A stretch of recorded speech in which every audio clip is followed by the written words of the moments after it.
le régime de l'apartheid en place à l'époque. Et nous sommes dans ce studio avec un invité actu et comme vous le savez, on va directement sans transition avec nos invités actus. Nous sommes avec Mme Danielle Adaï-Bikpo, elle est spécialiste en ressources humaines. Avec elle aujourd'hui, on parle bien sûr de l'insertion, l'employabilité des personnes en situation de handicap. Donc, bonjour madame, bienvenue. Madame, c'est clair que cette frange de la population aujourd'hui a envie de s'insérer dans le tissu socio-professionnel, mais ce n'est pas très aisé, du fait même des handicaps avec lesquels elles vivent. Et vous qui êtes imprégné forcément de leur situation, quel est l'état des lieux d'abord que vous pouvez dépeindre avant toute autre question? C'est vrai, leur insertion n'est pas très aisée. Mais aujourd'hui, le cabinet que j'ai créé, la Libellule, s'occupe de l'insertion professionnelle des personnes en situation de handicap. Leur insertion n'est pas très aisée parce que les personnes en situation de handicap en Côte d'Ivoire manquent souvent de confiance, ils manquent d'assurance. Nous avons de nombreux diplômés qui ne savent pas et qui doutent, qui ont peur de travailler, d'aller vers les entreprises.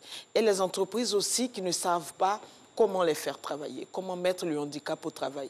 Pourtant, aujourd'hui, le handicap veut travailler. Le handicap veut s'insérer au sein des entreprises ivoiriennes. Voilà.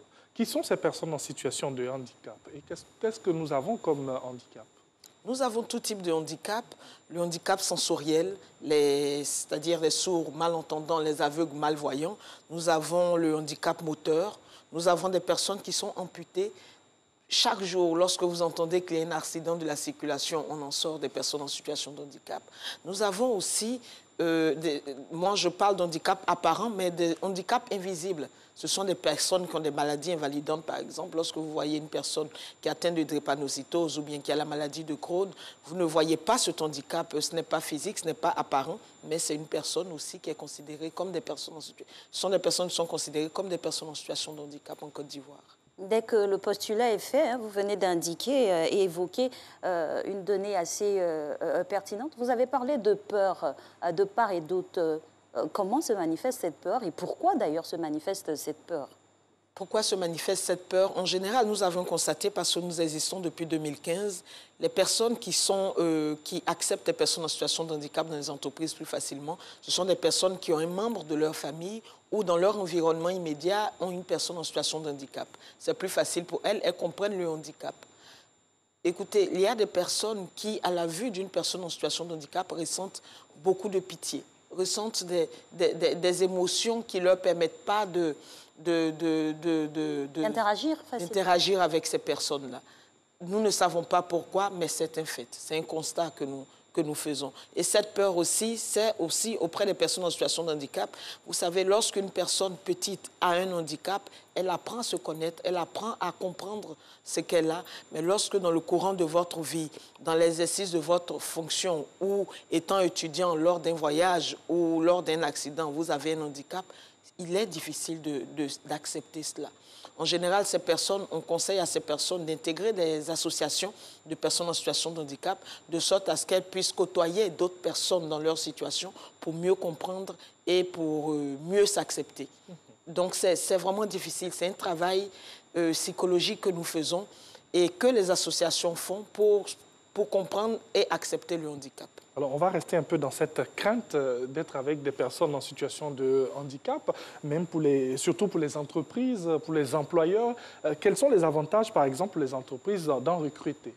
Les entreprises se disent souvent, écoutez, nous sommes là, nous devons faire du profit, nous avons des objectifs clairs, nous avons des objectifs chiffrés. Il ne serait pas intéressant pour nous de prendre une personne en situation de handicap. Ce serait un frein à notre développement, à notre évolution. Oui. Ce qui est absolument faux.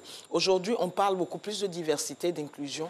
On demande aux entreprises d'intégrer des personnes en situation de handicap et de leur permettre d'appartenir à leur entreprise, qu'ils aient ce sentiment d'appartenance-là. Des études ont montré que des entreprises qui s'ouvrent aux autres, qui s'ouvrent à l'handicap, ce sont des entreprises qui ont de meilleurs chiffres d'affaires. Et culturellement, ces entreprises se présentent mieux au vu de la société parce que nous vivons dans cette société-là. Nous vivons ensemble, c'est naturel que nous travaillons ensemble. Nous vivons avec des personnes en situation de handicap dans la société. C'est tout à fait normal que ces personnes-là, nous les retrouvons dans les entreprises.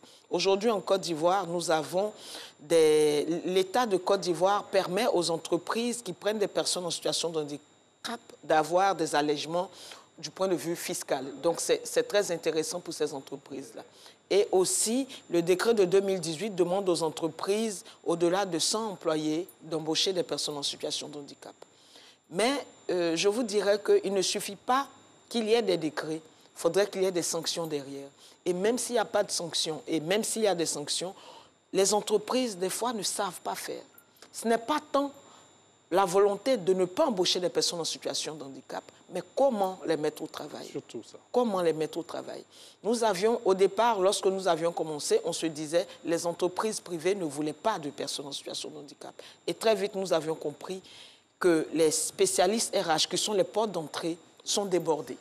Les responsables RH sont souvent débordés. Les acteurs majeurs du recrutement sont débordés. Ils ont besoin de comprendre comment mettre une personne en situation de handicap au travail, où le mettre au travail, dans quel poste, pour quel type de responsabilité, etc.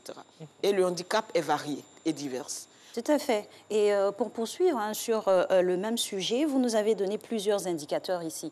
La législation est claire en la matière, mais son application crée un grave fossé entre la réalité et ce qui devrait se faire. On a quand même des instances de régulation du monde professionnel, à savoir même l'inspection du travail, par exemple. Qu'est-ce qui est fait réellement et à qui incombe véritablement la charge de cette insertion des personnes, finalement, qui font partie de la population, donc ayant aussi tous les droits comme les autres. C'est vrai.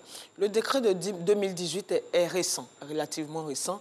Aujourd'hui, les inspecteurs du travail n'ont pas encore, à mon avis, pris à corps ce problème. Pourquoi cette inadéquation? Parce que c'est quand même des personnes qui vivent avec nous, c'est nos parents.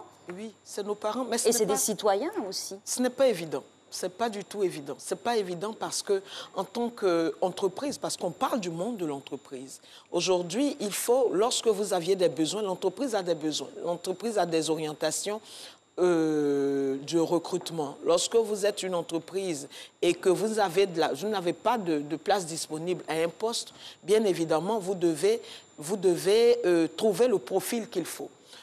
Moi, j'ai visité une entreprise il y a quelque temps qui me disait « Madame, nous avons besoin d'une personne en situation de handicap, mais vous voyez, chez nous, par exemple, nous avons des marches d'escalier et il est impossible pour nous de prendre une personne en situation de handicap.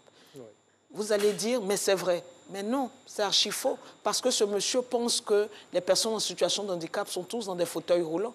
Nous avons des personnes amputées qui peuvent être diplômées en marketing. Nous avons des personnes, comme on appelle, drépanocytaires, par exemple, qui peuvent être spécialistes communication. Donc, il faut, en même temps qu'on leur dit embaucher des personnes en situation de handicap, on ne leur donne pas les moyens d'embaucher. Où trouver les personnes en situation de handicap? Aujourd'hui, si vous, ici, vous aviez besoin d'un assistant, où vous le trouvez? Vous avez besoin d'un cabinet pour vous accompagner dans ce recrutement, pour vous mettre des profils à disposition et pour que vous puissiez choisir parmi les profils, faire des entretiens et choisir les personnes qu'il vous faut. C'est la voie normale, la meilleure voie. C'est la meilleure voie. Oui. C'est la meilleure voie. Merci. Mais aussi, je vais vous dire que la sensibilisation joue un rôle très important dans le travail que nous faisons. 30 secondes pour terminer.